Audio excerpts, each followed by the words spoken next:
సిఆర్టీఐ meeting లో CM Chandrababu కీలక నిర్ణయాలు తీసుకున్నారు. ఏఐసిటీగా అమరావతి రాజధాని నిర్మాణం జరగాలన్నారు. అమరావతిలో మొదటి చివరి అక్షరాలు కలిపి ఏఐసిటీలో లోగో రూపొందించాలన్నారు సీఎం చంద్రబాబు. 90 రోజుల్లో సిఆర్డీఏ కార్యాలయ నిర్మాణం, జంగల్ క్లియరెన్స్ పనులు చేపట్టాలని ఆదేశాలు జారీ చేశారు. సిఆర్డీఏ అభివృద్ధి విషయంలో ఏపీ ప్రభుత్వం కీలక నిర్ణయాలు తీసుకుంది. వాటి గురించి మంత్రి నారాయణ మాట్లాడుతున్నారు. ఇప్పుడు లైవ్ చూద్దాం. విజయవాడ అండ్ విశాఖపట్నం మెట్రో రైలుకు సంబంధించి రీఆర్గనైజేషన్ యాక్ట్ లో పొందుపరిచారు. రాష్ట్రాలు విడిపోయినప్పుడు రీఆర్గనైజేషన్ యాక్ట్ 2014 దాంట్లో దీన్ని పెట్టడం జరిగింది.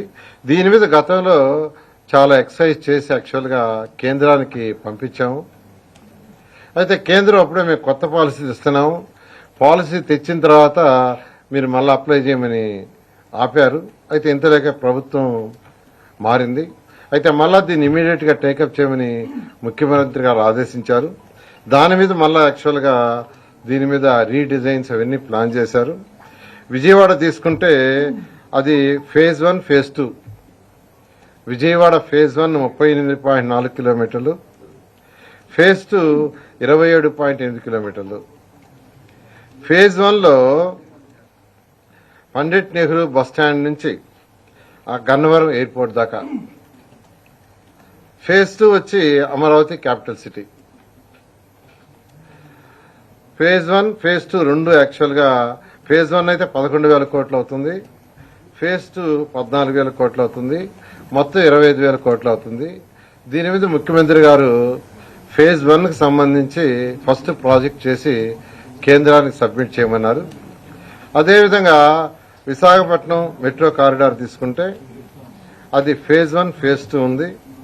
ఫేజ్ 1 వచ్చి 46.23 కిలోమీటర్లు, 46.23 కిలోమీటర్లు. అది కొమ్మాడి దగ్గర నుంచి స్టీల్ ప్లాంట్ వరకు, Kommadi to steal plant. Phase 2 వచ్చి కొమ్మాడి నుంచి భోగాపురం ఎయిర్పోర్ట్ వరకు, అది 30.67 కిలోమీటర్లు. ఫేజ్ 1కి 11,000 కోట్ల 400 అవుతుంది, ఫేజ్ 2కి 5,700 కోట్లు అవుతుంది. ఇక్కడ కూడా ముఖ్యమంత్రి గారు ఫేజ్ 1కి ఎస్టిమేషన్స్ తయారు చేసి సెంట్రల్ గవర్నమెంట్కి పంపించి దాన్ని ఫాలోఅప్ చేయమన్నారు.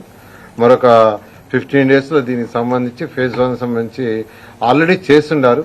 రీసెంట్ గా మెట్రో వాళ్ళు చేశారు.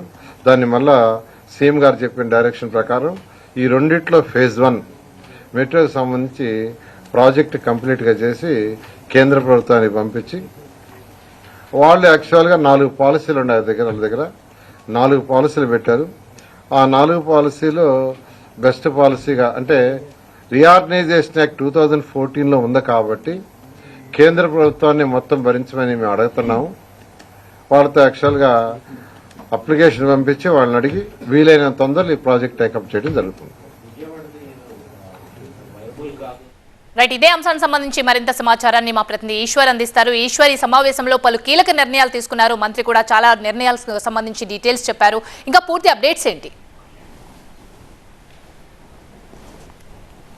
ఎస్, మనం ఇప్పుడు విన్నాం మంత్రి నారాయణ విశాఖ అలాగే విజయవాడకి సంబంధించిన మెట్రోకి సంబంధించిన ఆ ప్రాజెక్టుల పురోగతికి సంబంధించి వాటికి సంబంధించి ఫేజ్ 1, ఫేజ్ 2లో ఎంత ఎస్టిమేషన్ వేయాలి, ఎస్టిమేషన్కి సంబంధించిన డిపిఆర్ని రెడీ చేసి ప్రభుత్వానికి కేంద్రానికి సమర్పించాలని ముఖ్యమంత్రి ఆదేశించినట్టుగా చెప్పారు. అదే ప్రధానంగా చూస్తే ఈరోజు సిఆర్డీ అథారిటీ కమిటీ మీటింగ్లో చాలా కీలకమైన రాజధాని నిర్మాణానికి సంబంధించిన నిర్ణయాలని చాలా వేగంగా పూర్తి చేయాలన్న ఆదేశాలను ముఖ్యమంత్రి ఇచ్చారు. ప్రధానంగా ప్రభుత్వం అధికారంలోకి వచ్చిన 2.5 నెలల తర్వాత ఏ విధంగా ముందుకు వెళ్లాలని దాని మీద ఒక నిర్ణయానికి వచ్చారు. ఇప్పటి వరకు స్టడీస్ చేయాల్సిన పరిస్థితి ఏర్పడింది. ఎందుకంటే గతంలో పనిచేసిన పనులు ఎక్కడి వరకు ఉన్నాయి, అవి ఎంత మేరకు మళ్ళీ తిరిగి ఉపయోగపడతాయి అన్న దాని మీద ఒక నివేదికను సిద్ధం చేసుకుని ఇప్పుడు ముందుకు వెళ్ళేదానికి ఒక బ్లూ ప్రింట్ని రెడీ చేసుకుని ఆ విధంగా ముందుకు వెళ్ళే ప్రయత్నం చేస్తున్నారు. ప్రధానంగా ఇంకా 3,588 ఒక ఎకరాల భూమిని ఇంకా ఇక్కడ ల్యాండ్ పూల్ చేయాల్సిన అవసరం ఉంటుంది. అయితే ల్యాండ్ పూలింగ్కి కొంతమంది రైతులు అంగీకరించకపోవడంతో ఒకవేళ రైతులు అంగీకరించితే ల్యాండ్ పూలింగ్ లేదంటే ల్యాండ్ అక్విజిషన్ చేసైనా దాన్ని తీసుకుని ముందుకు వెళ్ళాలన్న నిర్ణయానికి వచ్చారు. అయితే కొన్ని గ్రామాలు గ్రామాల రైతులు